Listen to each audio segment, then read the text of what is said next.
to share your gifts and talents. And so oftentimes we've had youth who have been part of those choirs, but then when they graduate, they go off to college, we lose that.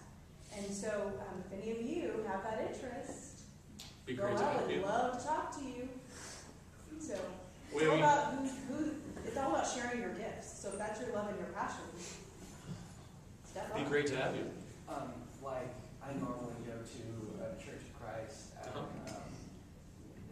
Alito. Okay. Near Alito, and it's like strictly a cappella.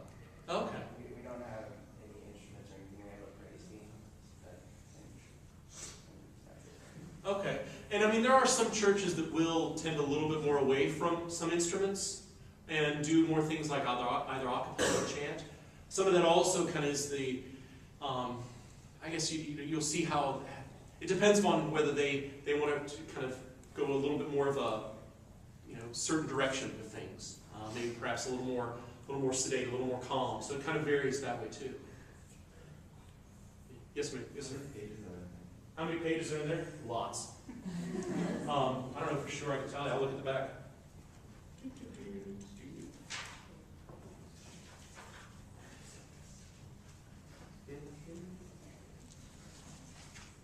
Almost there. 1,341.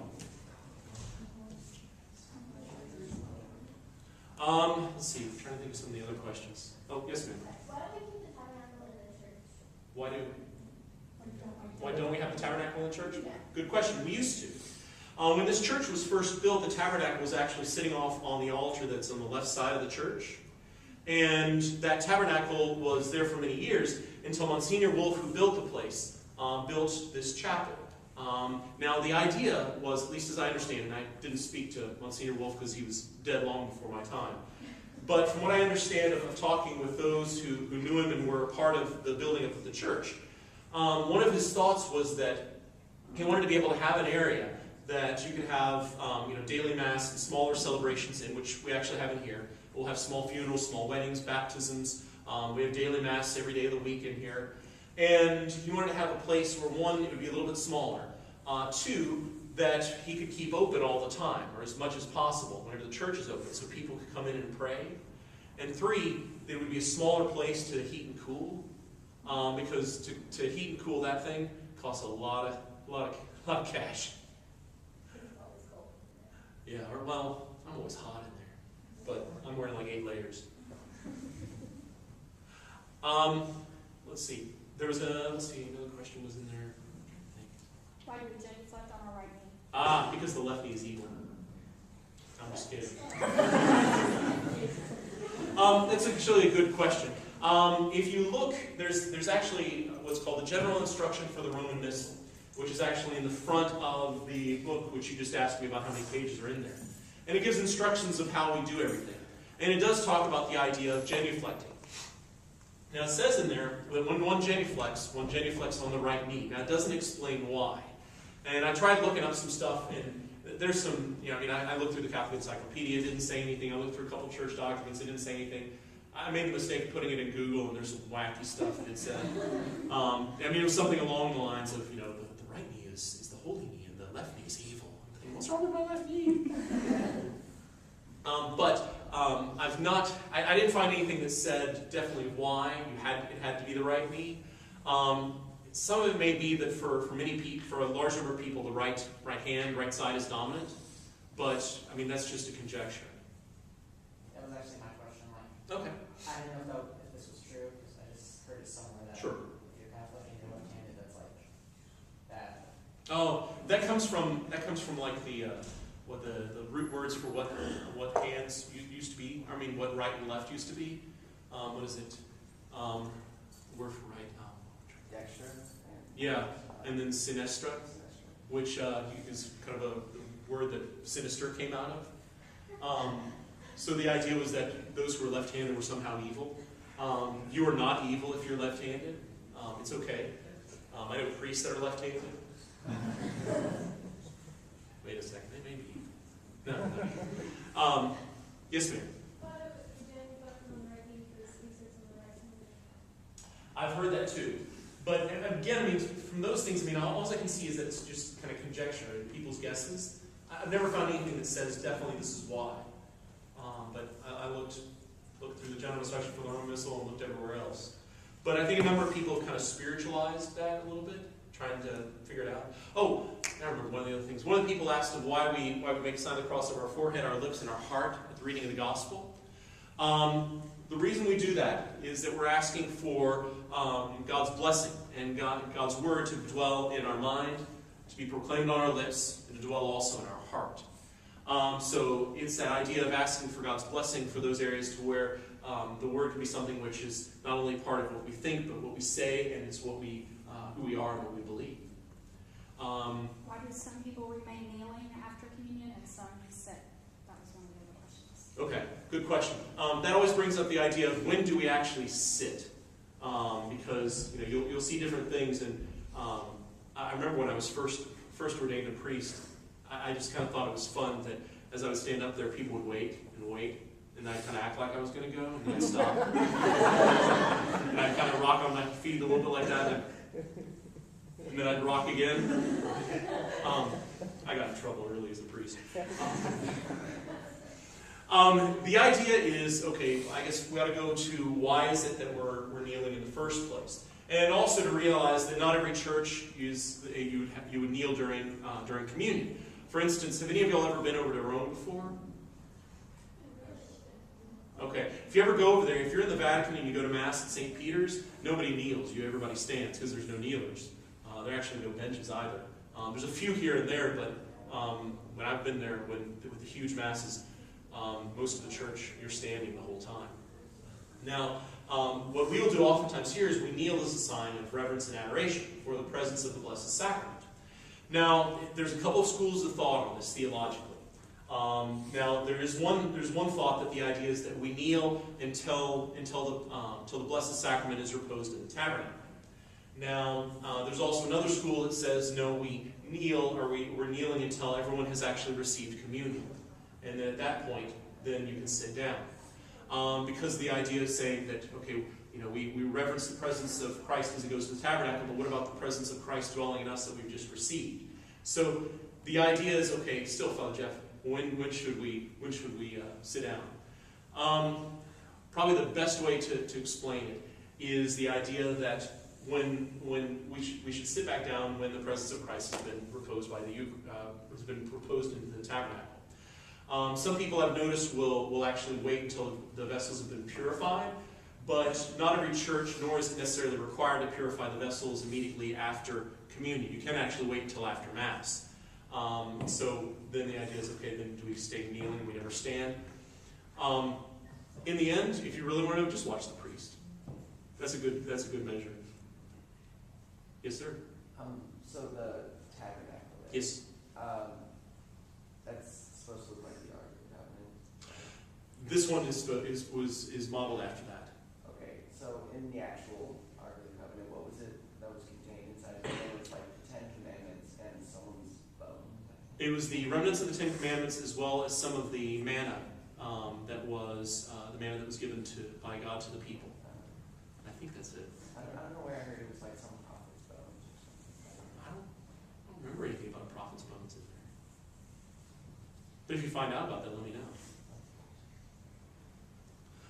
Let's see, I was trying to think of the bells, why we ring church bells before Mass. to let us know that Mass is starting.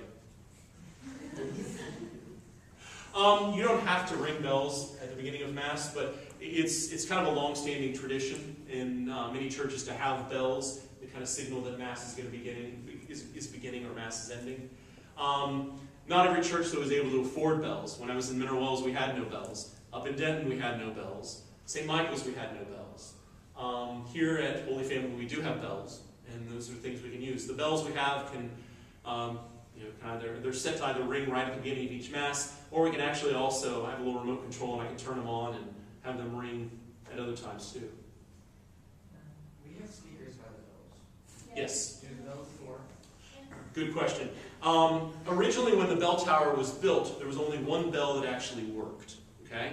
Now, when I got here, it was still working, and after about 6 months, it started not working. And so we had multiple people come out to take a look at it. And then what happened was, eventually, we had the the people who put in the bells originally back in too long. We'll see. I might surprise you one day, and all of a sudden you'll hear bells. You'll either think, am I losing it, or we'll have to see. Now supposedly we have bells somewhere around here, but I haven't found them yet. I've been looking though. Let's see. Oh, people had asked what the INRI is. It's not actually on that crucifix. Any of y'all seen on a crucifix it says INRI? Yes. Okay. Somebody asked of what that was. Okay. That actually is Latin initials for Jesus Nazarenus Rex Judeorum. Jesus Nazarenus Rex Judeorum, which means Jesus of Nazareth, King of the Jews, which was what Pilate had written over Jesus when he was crucified. Now, they, of course, to write out there completely in Latin, Jesus Nazarenus Rex Judeorum, you'd need a kind of a big plaque over it. So a lot of times on crucifixes, they'll abbreviate it to INRI. So you'll actually see that on a number of them. Now, sometimes you'll see incorrectly JNRJ, which I don't see that very often. But sometimes people put that because they don't realize that in Latin there are no J's. In Latin they have I's, but they'll put a J instead, and that's incorrect. But you'll still see it. Like also another initial you'll see is IHS. Have y'all seen that? Not seen it? Okay. That is actually Jesus Hominum Salvator, which means Jesus, Savior of mankind. You'll see that sometimes in abbreviations too, and then people still sometimes mess that one up and put, instead of the I, they put the J on there. There are no J's in Latin. My Latin teacher, I'm sure, is rolling over in his grave. I'm sorry? A little bit. Can y'all tell? What are my pet peeves? People texting in church, which I saw a couple people today doing it. And it wasn't kids, it was adults, and I just thought. Sorry? Yeah, the ring sometimes gets me, but a lot of times lately it's been the old people that their phones, they forget that their phone's on, and they glare at people, which is funny to see. So their phone will be ringing and they'll be glaring over at somebody. You know, it's one of them smack boys. And it's not, it's like, ma'am, it's in your purse. Yes? Have you ever called someone out during Mass for doing something? Called somebody out and asked for doing something? I haven't here yet. I did it in Mineral Wells several times. One of the times which was difficult was I had a Spanish Mass. And normally things were fine, but sometimes we have people who didn't come very often to church and were visiting. And it sounds like he wants the long Eucharistic prayer for Mass today instead of Eucharistic prayer 2. We can do Eucharistic prayer 1. That'll give you plenty of time to nap. Sorry.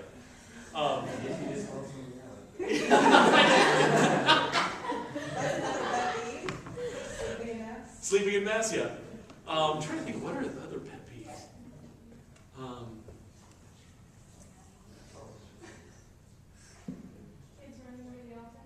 Yes, that was actually one of the things that happened in Mineral Wells. This kid ran right up to the altar and sat down in front, and I thought, surely the parent's going to come up here in a second. No. So I'm like, all right, I'm going to just stop. And I grabbed him and said, show me where your mom is. We walked around, and I could see this lady that was kind of doing this. And he was like, Mommy, Mommy. I'm like, hey, could you please keep a hold of your kid for a little while? Thanks. I'm going to go do Mass now. That's what I do. I make it to Jesus. So, I guess that's one of my... I'm trying to think if I have other pet peeves. People walking on the wrong side of the sidewalk?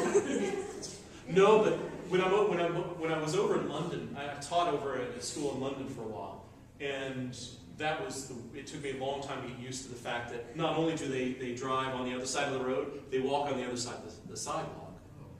And so here I was walking where I normally would, and then kept running into people. I'm like, what is wrong with these people?